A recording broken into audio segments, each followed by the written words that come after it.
¿Qué opina de quien critica a gente de izquierda que gasta su dinero en productos y marcas reconocidas? ¿Qué opinas de esto? Que son tontos. Porque mira, la gente de izquierda de verdad, la gente de izquierda por lo menos que juega en mi equipo, lo que queremos es que todo el mundo tenga acceso a los mejores satisfactores posibles.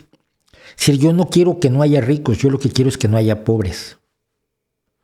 Si todos somos clase media y clase media alta con posibilidades, aspiraciones y oportunidades de crecimiento y oportunidades de adquirir cosas que nos gusten sin entrar en una situación de ascetismo que les da a muchos en los extremos ideológicos, yo me parece muy bien. Yo lo que quiero es que todo el mundo disfrute lo mismo que disfruto yo o más. No creo que igualar por abajo sea la solución de la izquierda. No es justo para los pobres. Te puede dar mucha satisfacción ver que al patrón le dieron un palo en la cabeza y le quitaron su empresa. Eso no le da de comer a tus hijos.